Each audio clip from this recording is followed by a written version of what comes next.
자, 오늘은 풍진 세상을 이겨냅시다. 두 번째 시간 함께 말씀을 들으려고 합니다.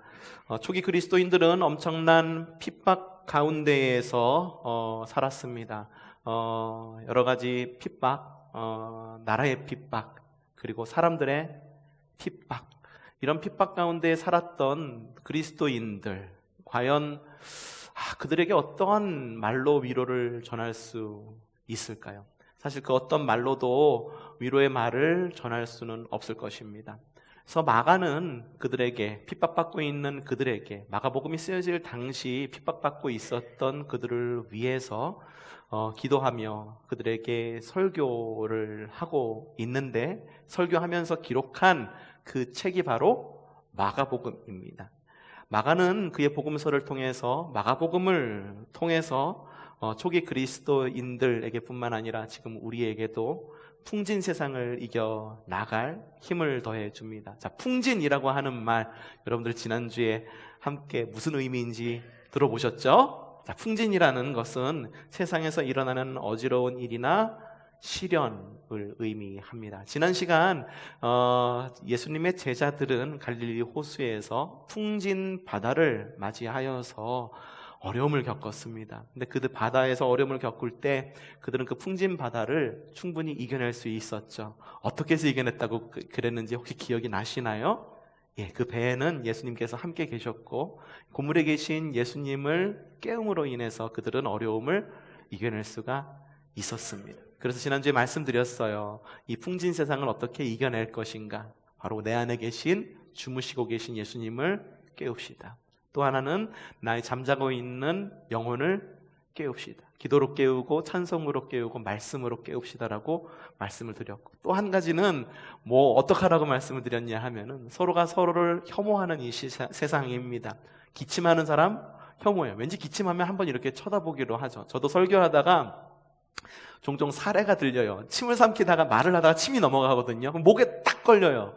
지금 이 목이 조금 작아요, 와이셔츠가. 그래가지고선 침을 삼키다가 좀 가끔 걸려요. 그래서 킥킥거리고 이게 기침을 하면은 성도들이 이 목사가 이상한 거 아닌가 또 이렇게 쳐다보기도 하고, 여러분의 눈초리가 무섭게 느껴지기도 합니다. 서로가 서로를 기침하는 이유로 서로가 혐오해요. 교회 지금 모이는 것만으로도 교회를 사람들이 굉장히 많이 혐오하죠. 모이는 것은 사실 교회뿐만이 아니라 모이지 않고서는 사회가 돌아갈 수 없죠. 하지만 모이는 것 자체가 혐오가 되는 그런 세상 속에서, 그런 혐오가 되는 세상 속에서 그리스도의 사랑을 갖고 세상을 향해 나아가는 성도가 되기를 바라면서 지난주 설교를 마쳤습니다. 자, 오늘은요 선상에서 있었던 두 번째 이야기입니다. 마가복음에는 선상에서 제자들이 배를 타고 배 위에서 겪은 두 가지의 어려움이 있었는데, 첫 번째는 지난주에 말씀을 드렸고요, 두 번째 이야기는 바로 오늘 말씀으로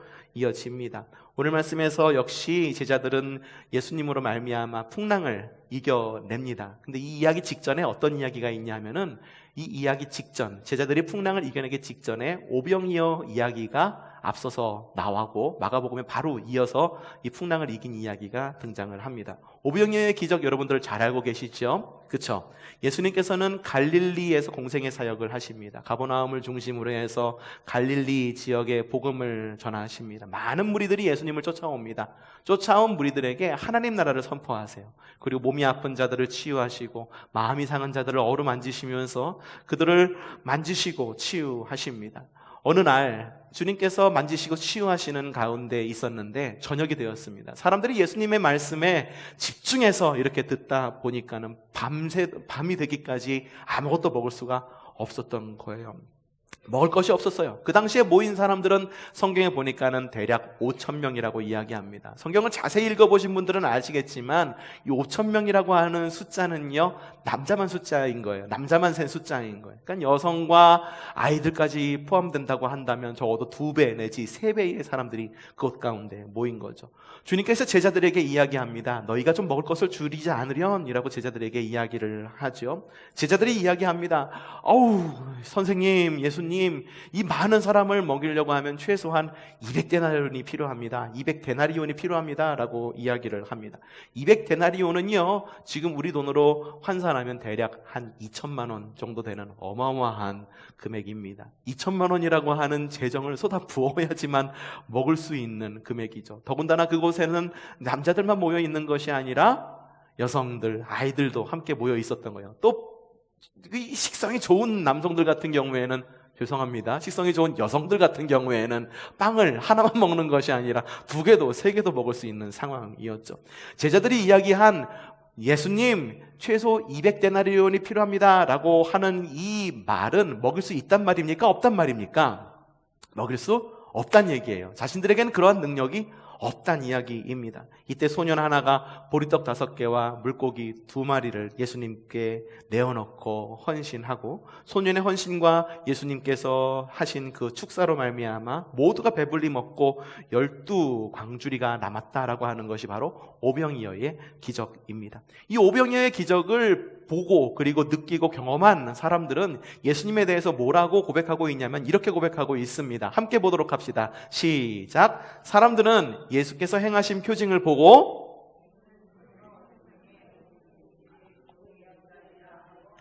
예수님께서 행하신 그 표징을 보고선 이분이야말로 정말 세상에 오시기로 약속된 그 예언자가 아닐 수가 없어. 이분이 바로 진짜 메시아야 라고 이렇게 고백을 합니다. 이 오병이어 기적이 있은 다음에 예수님과 제자들은 이 장소를 떠납니다. 예수님은 산으로 기도하러 올라가시고 제자들은 바다로 이렇게 가게 됩니다. 왜냐하면 왜 자신은, 예수님 당시는 산으로 올라가셨고 제자들은 바다로 보내셨느냐? 왜냐하면 이 이야기가 다른 복음서에도 똑같이 적혀 있는데, 오늘 읽은 말씀은 마가복음, 이 이야기가 또 요한복음에 적혀 있어요. 요한복음에는 주석이 조금 길게 나와 있는데, 요한복음에서 왜 예수님은 산에 올라가시고 제자들은 바다로 배를 타고 건너가게 하셨는지에 대한 이유가 적혀 있는데 이렇게 있습니다. 함께 보죠. 시작. 예수께서는 사람들이 와서 억지로 자기를 모셔다가 왕으로 삼으려 하는 것을 아시고 혼자서 다시 산으로 가신 거예요. 사람들이요, 예수님께서 진짜 어떤 그런 왕이라고 하는 그런 마음이 드는 거예요. 예수님의 기적을 보고. 그러니까는 사람들이 이 사람이야말로 우리의 왕이 돼야 돼 라고 말하면서 왕으로 억지로 끌어안히려고 했다라고 하는 거예요. 여러분, 이런 반응은요, 유대인들의 굉장히 고질적인 똑같은 반응입니다. 유대인들은요, 무엇인가를 갖다가 눈에 보여지는 것이 있으면 그 보여지는 것에 혹해가지고 거기에 혹하고 넘어가는 사람들이 바로 유대인들이었습니다. 그래서 유대인들은 예수님을 만났을 때 그들이 오병이어의 기적을 보고 예수님께서 병든 자를 고치고 마음을 치유하시니까 이분이야말로 정말 우리의 왕이지 않느냐라고 말하면서 예수님을 이끌어가지고서 마음이 혹해갖고, 예수님을 보고 혹한 겁니까? 예수님의 기적을 보고 혹한 겁니까? 예수님의 기적을 보고 마음이 동해가지고 예수님을 왕으로 삼자라고 말하면서 그를 끌고 가려고 했다라고 하는 거예요. 이 고린도 전서에 보면은요, 사도 바울도 이러한 유대인들의 습성에 대해서 똑같이 적어놓고 있는데, 뭐라고 적어놓고 있느냐? 이렇게 적어놓고 있습니다. 읽어보죠. 시작. 유대인들은 표적을 구하고 헬라인은 지혜를 찾는다라고 이야기를 하고 있어요. 헬라인들, 그리스인이죠. 그리스 하면 떠오르는 것이 누구입니까? 아리스토텔레스, 플라톤, 이런 사람들, 철학자죠. 그래서 이 곧 그리스인들은 철학적으로 뭔가를 갖다가 잘 설명해주면 마음이 움직이는 사람들이었었어요. 반면에 유대인들은 어떤 사람들이었느냐? 뭔가 표적을 보여주면, 눈에 보여주는 어떤 기적을 보여주면은 마음이 움직여서 마음이 혹한 사람들이었다라고 하는 거예요. 예수님도요, 유대인들이 이러한 습성을 가지고 있었다라고 하는 것을 아주 잘 알고 있었어요. 유대인들이 본 것은 진짜 표징이신 예수님을 본 겁니까? 아니면 예수님, 진짜 표징이신 예수님에게서 나온 또 다른 표징을 본 겁니까?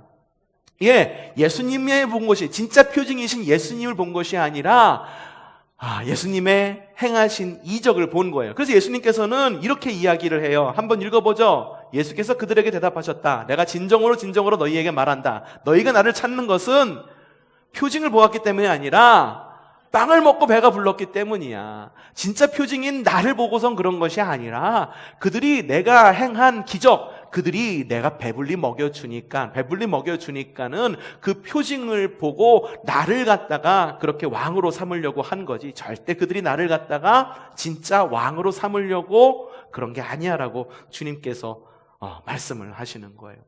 그래서요, 예수님은요, 그 사람들을 갖다가 일단 돌려보내기를 원했던 거예요. 왜냐면은요, 사람이 보통 기적을 보면은 뭐가 되냐면은 열광주의자가 돼요. 기적을 보면 열광주의자가 됩니다. 여러분 생각해 보세요. 여기서 예배를 하고 있어요. 그런데 어느 지나가던 사람이 갑자기 지체장애인을 벌떡 일으키고, 그리고 눈먼 이런 사람을 갖다가 눈을 뜨게 하고, 그러면 여러분들 어떻겠습니까? 예배하다 말고 밖에 나가서 그 구경하기 바쁘겠죠? 아니시라고요? 역시 우리 교회 성도들은 대단하세요. 굉장한 예배에 대한 집중력을 가지고 있는데, 여러분 만약에 누군가가 기적을 일으킨다라고 해봅시다. 그러면은요, 거기에 몰두하게 되어 있어요. 야, 이게 진짜가 아닌가?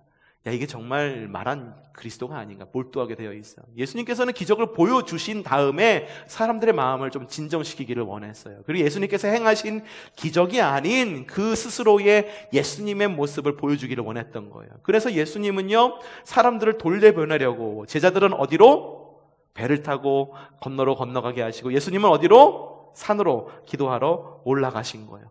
그런데 그때 마침 제자들이 탄 배가 온전히 평안하게 순풍을 맞아서 쭉 가면 좋겠지만 그렇지 않았어요. 오늘 말씀이 보니까 뭐라고 적혀 있느냐? 이렇게 적혀 있습니다. 한번 읽어보죠. 시작. 그런데 예수께서는 그들이 노를 젓느라고 몹시 애쓰는 것을 보셨다. 바람이 거슬러서, 바람이 어떻게 해요? 거슬러서 불어왔기 때문이다라고 이야기를 하고 있어요. 여러분, 돛담배는 어떻게 움직이는지 아십니까? 우리나라에도 황포돛배라고 하는 것이 있고요. 그리고 이제 저기 해외 같은 데 보면은 이렇게 이게 커다란 범선 같은 것이 있는데, 범선에는 돛을 답니다. 그쵸? 닻은 던지는 거, 돛은 다는 거, 그건 아시겠죠? 돛은 달아요. 그럼 돛에 바람을 맞아서 갑니다. 그럼 배가 전진을 하려면 순풍을 맞아야지 전진합니까? 역풍을 맞아야지 전진합니까? 예? 순풍을 맞아야지 앞으로 전진할 수 있는 거예요. 순풍. 옛날에 그런 드라마도 있었잖아요. 무슨 산부인과. 있잖아요. 그게 그 말인지는 그런 의도로 적었는지는 몰라도 어쨌든 순풍을 싫어하는 사람은 아무도 없어요. 왜냐하면 순풍을 맞아야 배가 앞으로 전진할 수 있기 때문이에요. 그런데 지금 제자들이 맞은 바람은 순풍입니까? 아니요. 거스르는 바람을 뭐라고 이야기합니까? 역풍이다라고 이야기를 하는 거예요. 역풍, 거스르는 바람을 받았다. 제자들은요, 지금 다시 한번 풍진 바다를 만나게 된 거예요. 어쩌면은 바다는요, 풍진 바람을 만나가지고선 바람으로 인하여 요동치면서 막 다시 바다가 요동치고 막 태풍처럼 막 몰아쳤을지도 모릅니다. 여러분, 지금 제자들은요, 앞서서 마가복음 4장에서 한번 풍진 바다를 만났고요, 다시 마가복음 6장에서 풍진 바다를 만났습니다. 그러면요, 그들은 이미 한번 풍진 바다에 대한 경험이 있는 거예요. 그렇죠? 그리고 풍진 바다를 그들은 이미 한번 극복해 보았습니다. 어떻게 극복했습니까? 배 고물에서 주무르시고 계신 예수님을 깨웠고, 그리고 그들의 잠든 영혼을 깨워서 주님으로 인해서 깨신 그 주님으로 말미암아 풍랑이 잔잔해진 것을 경험했습니다. 더군다나 제자들은요, 지금 이 풍진 바다를 만나기 직전에 어떤 기적을 경험했습니까?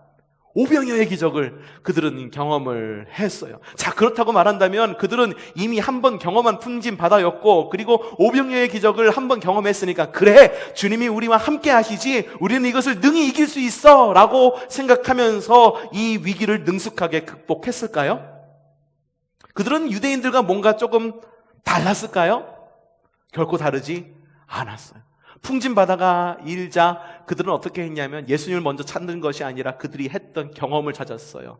예수님의 제자들 가운데 많은 사람들이 어부였었습니다. 어부는 바다에 익숙한 사람이에요. 갈릴리 바다에 익숙한 사람이에요. 그렇게 풍진 바다가 있는데 앞으로 배가 나아가려고 하면 어떻게 해야 되는지를 너무 잘 알고 있었어요. 풍진 바다에서 바람을 거슬러서 배가 앞으로 나가려면은 돛을 걷어야 됩니다. 그리고 어떻게 해야 됩니까?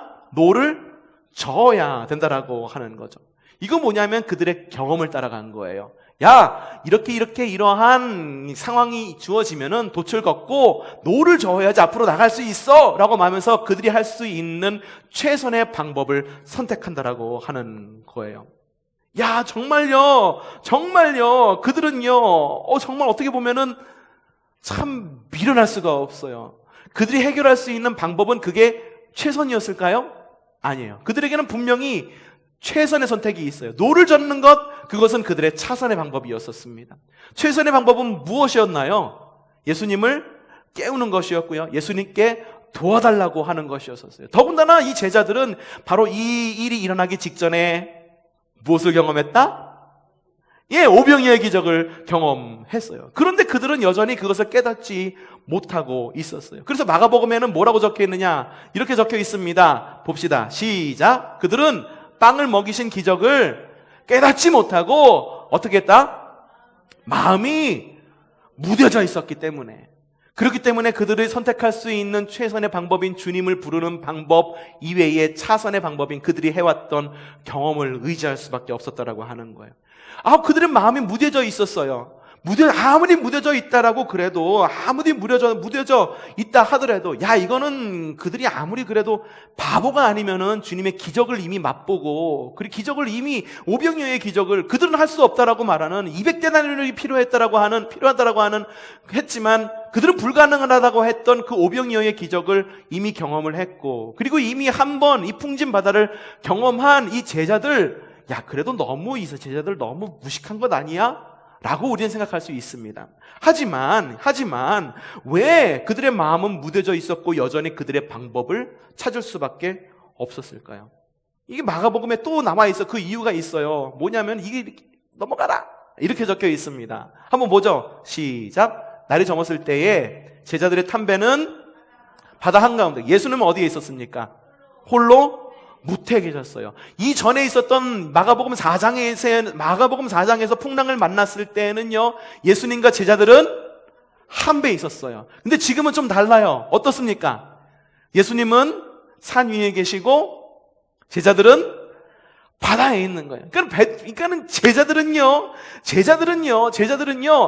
예수님이 그곳에 계시지 않으니까, 예수님한테 도움을 청하면은 될 것 같은데 예수님이 계시지 않으니까는 우리가 할 수 있는 최선의 방법을 택해보자! 라고 해서 어쩌면 그것 때문에 노를 젓고 있었을지도 모른다라고 하는 거예요.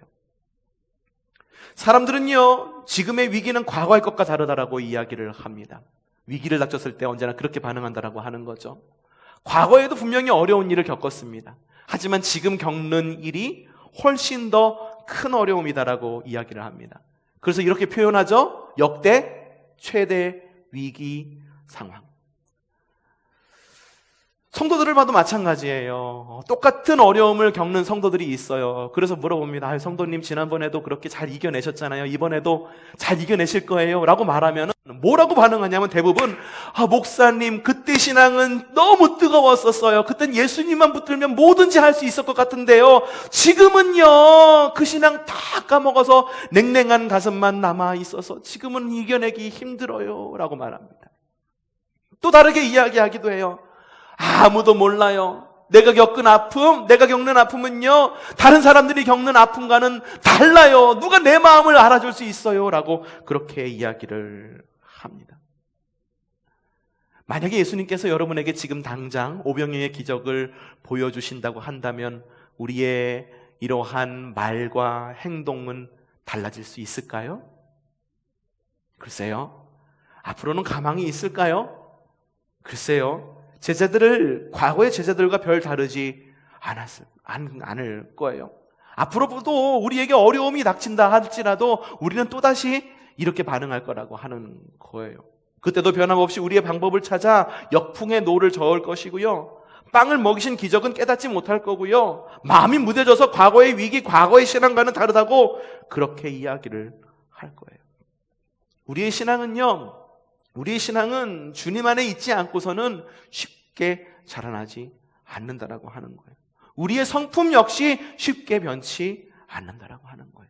그러면은 여러분들 그때 좌절하고 말겠습니까? 야, 그래, 내 신앙은 원래 이런 신앙이니까는 그렇게 반응하고 말지. 야, 그래, 원래 내 성품은 이러니까 그렇게 반응하고 말지. 그렇게 여러분 포기하고 있으시겠습니까? 그런데 바로 그때가 풍진 세상에 희망이 오는 때라고 오늘 성경에서는 이야기하고 있는 거예요. 정말로 주님은요, 제자들에게서 멀리 떨어져 계셨을까요? 예, 물론 거리상으로 본다고 한다면 예수님은요, 제자들과 멀리 떨어져 계셨습니다. 예수님은 산중에 올라가셔서 기도하고 있었고 제자들은 바다에 있었습니다. 거리상으로 본다고 한다면 도무지 극복할 수 없는 거리예요. 남녀가 연애를 합니다. 남녀가 연애를 해요. 너무너무 둘이 뜨겁게 사랑을 해요. 그런데 어느 날 갑자기 남자가 발령이 나요. 어디로 발령이 나느냐? 나는 분명히 연천에 있는데 남자가 발령 난 것은 저기 부산으로 발령이 나는 거예요. 처음에 마음이 너무 뜨거웠어요. 마음이 너무 뜨거웠어. 그래갖고 둘이 이 주말 연애를 하는 거죠. 주말마다 만나가지고 콩짝콩짝 연애를 합니다. 그런데 한 주가 지나고 두 주가 지나고 한 달이 지나고 두 달이 지나고 1년이 지나고 2년이 지나요. 그 사랑이 영원히 잘 지속이 될까요? 글쎄요. 제가 경험한 바로는요, 대부분 거리가 멀어지면은 마음도 같이 멀어지더라고요. 둘 중에 한 명이 너무 외로워가지고선 둘 중에 한 명이 양다리를 걸치다가 결국은 헤어지게 되는 경우를 종종 보게 돼요. 사람이 생각으로 본다고 한다면은요, 거리는요, 극복할 수 없는 커다란 이런 늪과 같은 것이에요. 그런데요, 주님에게 있어서는 이 거리라고 하는 것은 큰 문제가 되지 않는다라고 하는 거예요. 오늘 말씀에 보니까는 이렇게 적혀 있습니다. 똑같은 말씀인데 다시 한번 읽어보죠. 시작. 그런데 예수께서는 그들이 노를 젓느라고 몹시 애쓰는 것을 보셨다. 제자들은요, 그 풍진 바다 가운데에서 노 젓느냐고 너무 애쓰고 있었어요. 그런데 제자들이 깜빡 잊고 놓치고 있었던 주님께 도움을 구하는 것, 제자들은 깜빡 잊고 있었지만 예수님은 어떻게 하고 계셨습니까? 예수께서는 그들이 노를 젓느라고 몹시 애쓰는 것을 보셨다라고 이야기하는 거예요. 제자들이 예수님을 봤습니까? 예수님이 제자들을 봤습니까?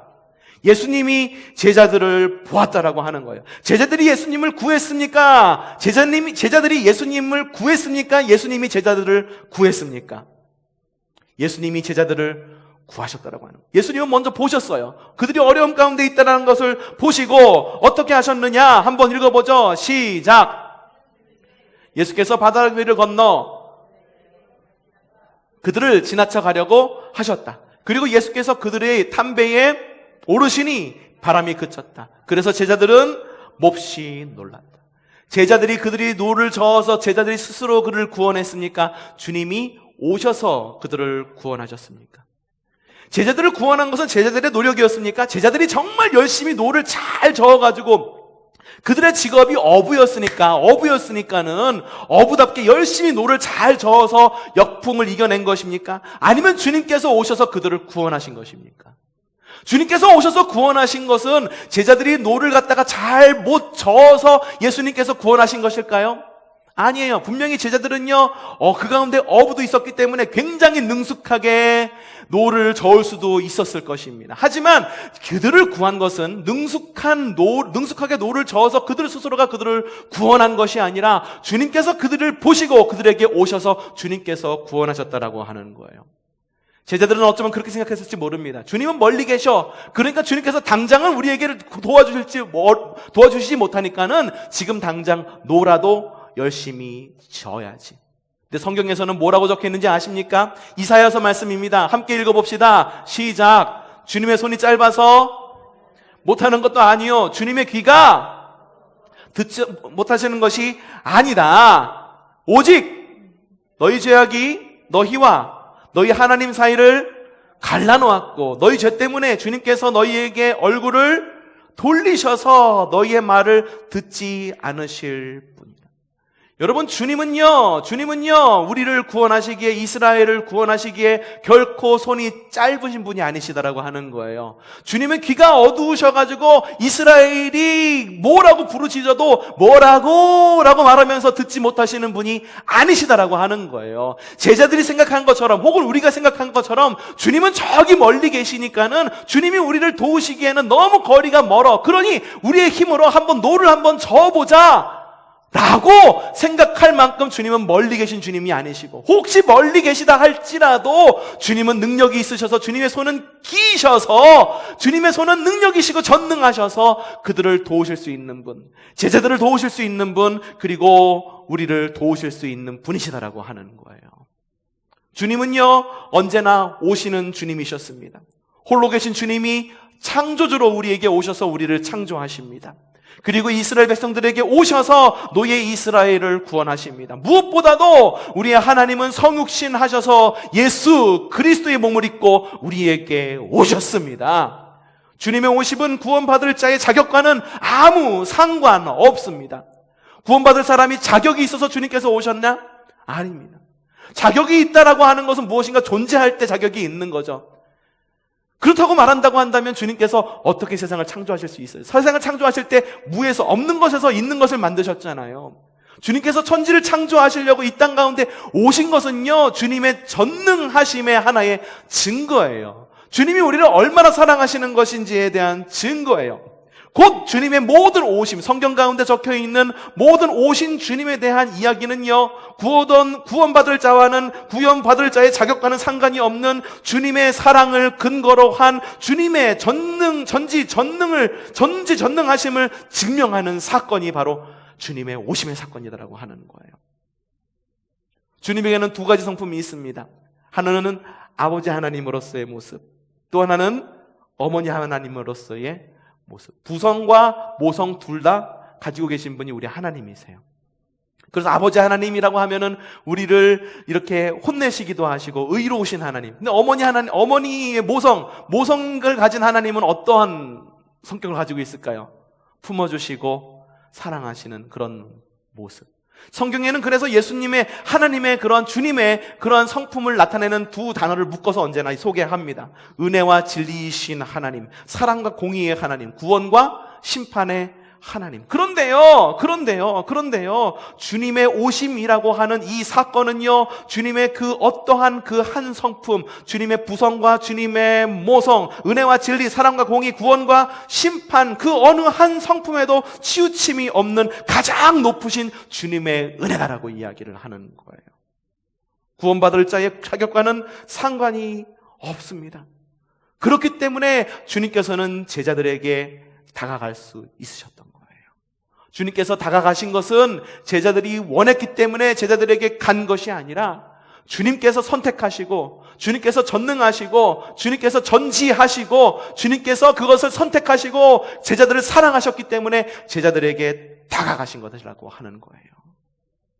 오늘의 이야기는 풍랑의 이야기라고 이름을 지으면 뭔가 하나 부족한 것 같다는 생각이 듭니다.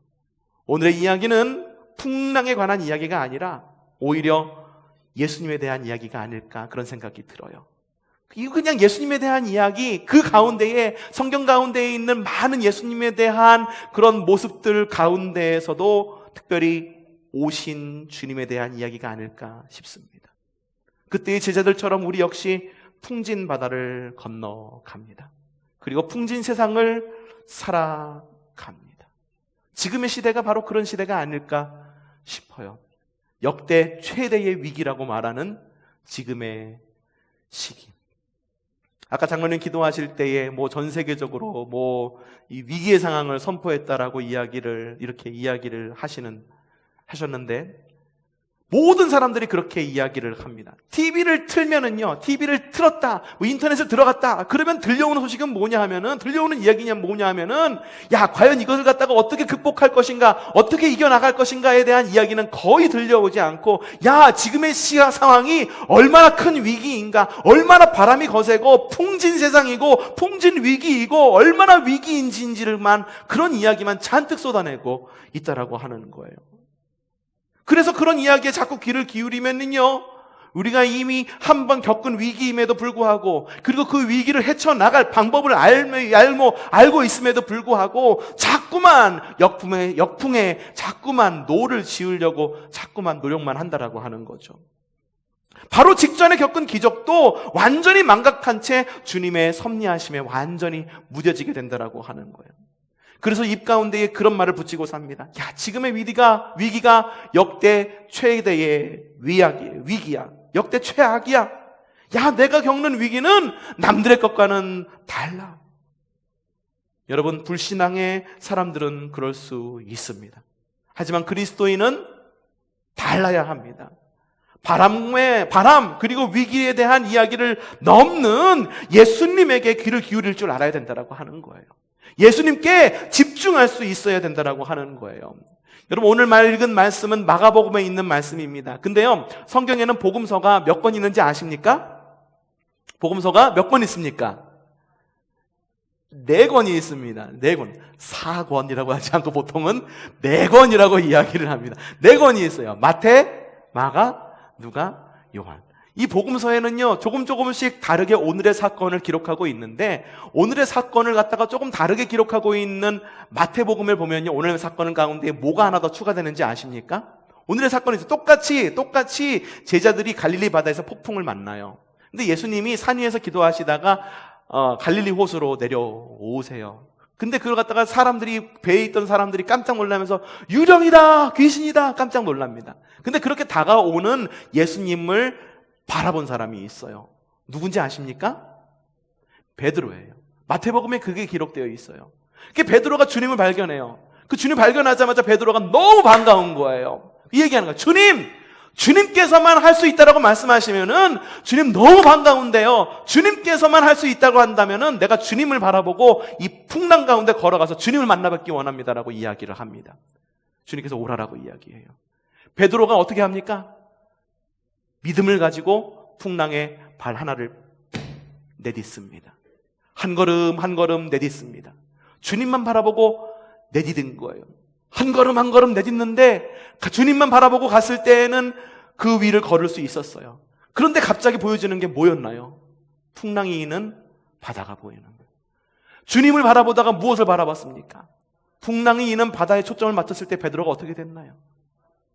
물 아래로 쏙 빠지게 된다는 거예요. 왜? 풍랑이 주님을 바라봤을 때는, 주님만 바라봤을 때는 그의 마음 가운데 확신이 있었어요. 그래, 내가 주님을 바라보면은 이 바다도 건널 수 있을 거야 라고 하는 믿음이 분명히 있었다라고 하는 거예요. 근데 풍진 바다를 보니 그의 마음 가운데에 무엇이 사로잡혔나요? 두려움이 사로잡힌 거예요. 주님께 사로잡혔을 때는 그 바다를 건너갈 수가 있었습니다. 능히 이겨낼 수가 있었습니다. 하지만 풍랑이 있는 바다라고 하는 두려움에 사로잡힐 때에는 그 바다를 건너갈 수가 없고, 오히려 일령이는 그 바다 가운데로 쑥 깊숙하게 빨려 들어갈 수밖에 없었다라고 하는 거예요. 우리는요, 집중력을 잃을 때 물에 빠지게 되는 거예요. 주님에 대한 집중력을 잃을 때 물에 빠지게 됩니다. 주님에 대한 집중력을 잃고 우리 마음 가운데 있는 두려움에 집중하게 될 때 우리는 풍진 바다를 능히 이겨낼 힘을 잃게 되는 거예요. 그리고 주님께 이야기하는 거예요. 주님, 나의 믿음이 부족해요. 그리고 나의 믿음이 부족하고 나의 모든 것이 부족하니 주님, 내가 이걸 어떻게 해야겠습니까? 그렇게 고백을 합니다. 맞아요. 우리의 믿음도 부족합니다. 그리고 우리의 재정 또한 부족합니다. 사람도 부족하고요, 경험도 부족합니다. 그렇기 때문에 부족하기 때문에 아무것도 할 수 없는 것이 아니라, 우리가 할 수 있는 것이 아무것도 없는 것이 아니라 우리가 부족하기 때문에 바로 주님을 의지할 수밖에 없는 것이지요. 우리는요, 우리의 부족함과 연약함과 한계를 인정할 때 주님을 의지할 수밖에 없습니다. 우리가 우리의 부족함을 느낄수록 우리는 주님께 집중할 줄 알아야 됩니다. 우리의 마음이 어디에 있느냐에 따라서 풍진 세상에 대하는 자세는 매우 다를 수밖에 없습니다. 주님께 포커스를 맞추는 여러분들 되시기를 바랍니다. 오신 주님께 마음의 포커스를 맞추는 우리의 믿음이 되시기를 바랍니다. 두려움이 깊어질수록 주님의 말씀에 더욱 깊어지는 여러분들 되시기를 바랍니다. 과거의 은혜를 기억하고 미래의 위기를 준비하는 우리가 되었으면 좋겠어요. 그리고 또한 우리에게 오신 주님처럼 우리에게 오신 주님처럼 우리 또한 낮은 곳에서 낮은 목소리로, 하지만 낮은 목소리이지만 강력한 주님의 복음을 갖고 두려움을 떠는 이들에게 희망을 전하는 거룩한 선지자와 사도가 되기를 바랍니다. 마음을 울림을 주는 믿음의 성도가 되시기를 바랍니다. 주님께서 우리에게 오십니다. 내가 아무것도 할 수 없다라고 느껴지는 바로 그 순간에 주님은 우리에게 오십니다. 나의 의지와는 상관없이 우리에게 오신 주님, 우리의 위기의 크기와는 상관없이 더 크신 그 주님, 그 주님을 의지하여서 능히 이 위기를 이겨내는, 풍진 세상을 이겨내는 믿음의 성도들 되시기를 바랍니다. 사람들에게 영향력을 주세요. 그리고 주위를 한번 돌아보세요. 아, 그래, 나는 두려움에 사로잡히지 않을 거야. 두려움에 사로잡히지 않았으니 나도 이웃을 위해서 좀 나누었으면 좋겠어. 연로하신 분들 가운데는요, 마스크 탈지를 타는 곳을 몰라서 못 하시는 분들도 종종 계세요. 우리 교회 가운데도 있나요? 그러면은요, 내가 가진 마스크도 하나씩 나눠줄 수 있는 그런 믿음의 여유가 좀 있었으면 좋겠어요. 내가 마음에 막 두려움에 사로잡혀서 야, 이 마스크 내가 없으면 내가 어떻게 어디에 밖에 나가? 두려움에 떨지 마십시오. 두려움에 떨지 마세요. 주의는 하셔야 됩니다. 마스크는 꼭 하시고 손은 잘 닦아야 돼요. 하지만 그것으로 인하여 마음에 두려움을 갖고 주님을 잃어버리는 일이 없도록 우리의 마음을 다잡는 그런 믿음의 성도들 되시기를 바랍니다. 누구에게 포커스를 맞추라? 주님에게 포커스를 맞추라. 우리의 마음에 두려움이 깊어질수록 더 깊이 누구의 말씀에 귀를 기울여라? 주님의 말씀에 귀를 기울여라. 더욱이 이번 기간은 사순절 기간입니다. 성경 읽기 딱 좋은 기간이에요. 밖에 나가다니기도 두려우시죠? 집에서 혼자 뭐 하시겠습니까? TV 틀어놓고 매일 나오는 뉴스 보러 계시겠습니까? 뉴스 보면 무슨 이야기 나옵니까? 긍정적인 이야기 나오나요? 부정적인 이야기, 어디서 뭐 어떻대더라, 확진자가 몇 명이 되더라, 이런 이야기만 잔뜩 나오잖아요. 잠시 뉴스를 끄십시오. 그리고 성경책을 펴십시오. 그리고 우리의 길과 진리와 생명이신 그 주님께서 알려주시는 그 길을 찾아가는 거룩한 성도들 되시고, 거룩한 성도들이 되셔서 사람들에게 영향력을, 선한 영향력을 끼칠 수 있는 믿음의 성도가 되시기를 주님의 이름으로 축복합니다. 기도합시다.